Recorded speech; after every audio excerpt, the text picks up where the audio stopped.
Hey YouTube, I've got another unboxing video for you today. It's payday, obviously.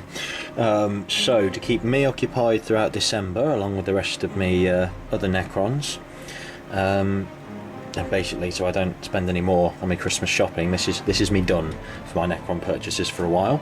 So I got my first vehicle for them, which is the Necron Ghost Ark or the Doomsday Ark, depending on how you want to assemble it. So the box itself, as you can see from the relative size on my cutting mat, is pretty big. Same sort of size as the, I want to say is the Land Raider. I think it might be bigger. Big box anyway. What you see on the front there is the actual Ghost Ark. Now the idea of this is it's the troop transport of the Necrons, or one of the troop transports for the Necrons.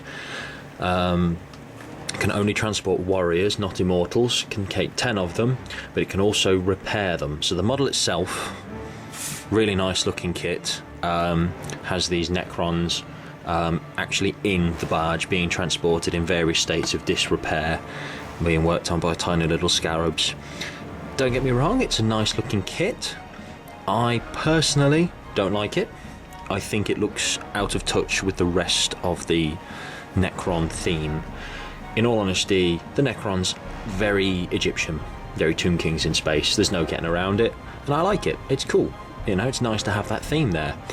But to me, this just looks like a Viking warboat. I can't get away from that. So when I get around to doing the troop transports for my army, I will be using the Night Scythes, which are the flying versions that teleport things in as mine, and also because they can transport immortals. So why did you get this kit if you don't like the model, I hear you say? Let's flip the box. This kit can also be assembled as the Doomsday Ark, not just the Ghost Ark. So, flip the ribs around a little. It still has this silly prow thing at the front here, which I might have to see if I can get rid of without, you know, too much trouble. Invert the ribs, it goes down. Again, I might see what I can do about taking these flat bits off and just spiking them to make them look a little bit more nasty. But the idea of this version of the kit,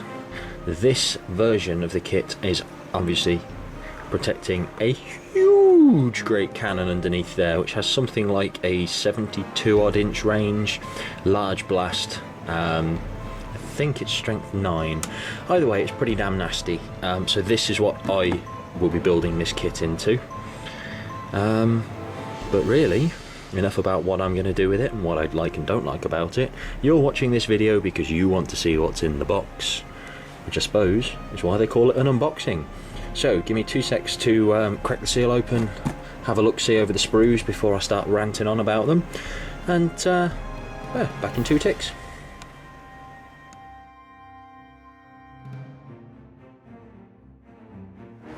Okay, so first impressions when you open the box are, whoa mama, that's a lot of parts. Which I suppose makes sense when you think about the size of the actual vehicle and some of the detail that goes into it. So, instruction manual, as always. Nice and detailed.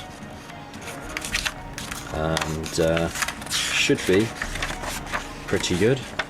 All the little bits on the ribs, warriors and so on.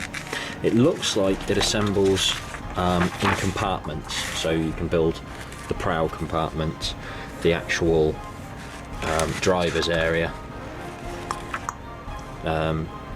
present assembly as it's called in here is a separate compartment with the engines and everything across there. So that is going to make life a lot easier for painting, in my mind anyway. So rather than assembling the whole thing, I'm going to keep it as compartments. The prow, I'm gonna have to change that, because as I said earlier, I really don't like it.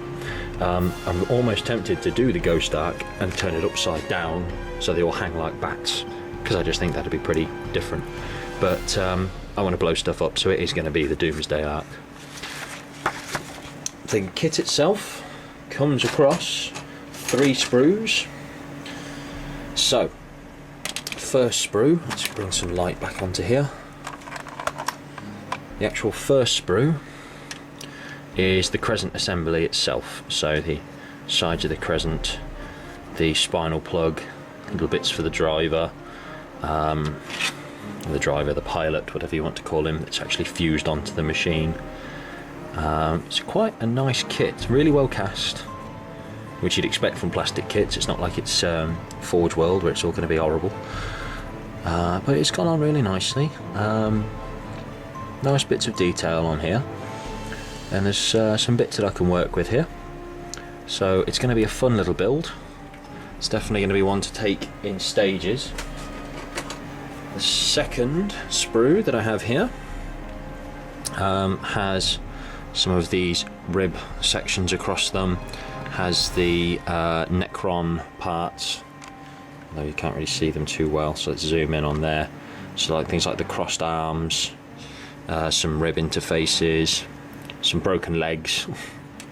Well, break your legs.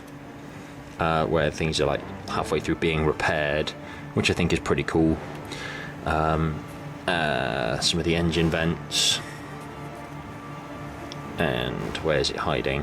One half of the actual Doomsday cannon, which is pretty big. It's a big gun, and God knows we like big guns. The third sprue, very similar, if not practically identical. So again has, let's zoom that out just to give you an overview of the sprue. Lots and lots of parts.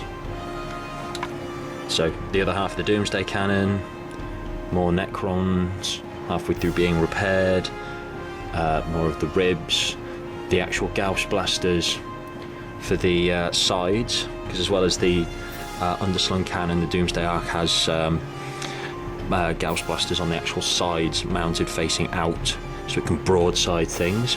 Whoever designed this has been playing a lot of Dreadfleet, I think. But yeah, it's going to be cool, it's going to be good. Now there is, somewhere in this kit, there it is. I love that head.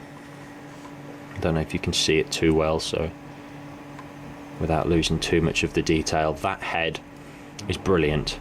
I love it. Just from the simple fact that it's got that scar and is missing an eye, I think it's beautiful. So that is actually going to go onto, I was thinking maybe one of my lords. It's not going to go anywhere near this kit. I just think it's too nice. But I'm amused by simple things like that. Building these as the Doomsday Ark, what I'm going to do is I am going to use the sort of halfway through being repaired Necron bodies. Ooh, that's a nice one, actually, looking at that. Let me just show you that. So the arm missing, with a little scarab working on it there. That's really nice. I'm going to use these half-repaired Necrons. I'm going to build them into objective markers. So like bodies sticking out of the snow, things that have failed to phase out, and you want to use a bit of the fluff. So if they haven't phased out or self-destructed, then they're going to be the objective markers for my side to go and destroy, because we don't leave our technology behind for lesser races. Or building them into a stasis crypt would be pretty cool. Actually making a Necron stasis crypt as a piece of scenery or an objective marker, that'd be pretty awesome. I have too many projects on the go. So yes, 3 sprues of Necron goodness. Now, also get the transfers, which again are horribly overlit there, so let's just do that, see if that makes any difference. Not a great deal.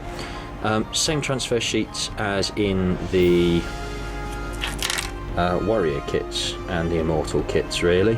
Nothing to separate them out, but I might find use for some of the larger pieces. Now here is my beef with this kit, and this is from what I've seen on the one that's assembled in the store. This is a pretty standard skimmer base with a bit of sand on. this is the base they give you for something like a destroyer lord, shall we say, or a destroyer, a little skimmer, or a falcon, not a falcon, Eldar Viper, or a Dark Eldar, I can't remember what it's called, they're little skimmer, alright?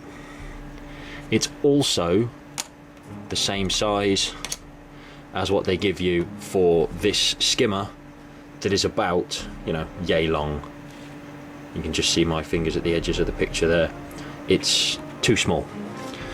I know you want to go, you know, keeping it small, keeping it looking good, but from what I have seen of particularly the demo one that's in the store, little base, itty bitty little stump that goes into the bottom of the model.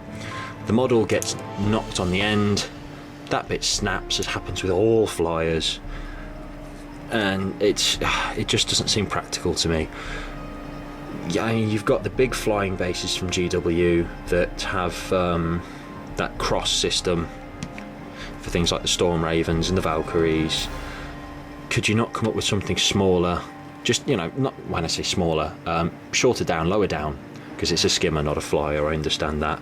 But this is just, to me, horribly impractical, because as soon as you knock either the bow or the prow, whichever way it is, it's too easy to snap that, and I've seen it, and just, oh no, I don't like that. So I'm gonna see what I can do about beefing that up a bit to just give it a bit more support around it. But other than that, it's gonna be fun to build, I tell you that. So again, thank you for watching, guys. This is another one from Hazard saying stay safe, have fun, and I'm so sick of saying that at the end of my videos. I think I need to find something new to say. Thanks for watching, guys, and yeah, keep your eyes peeled for updates on what's happening with my Necrons. Chat to you later, guys. Bye.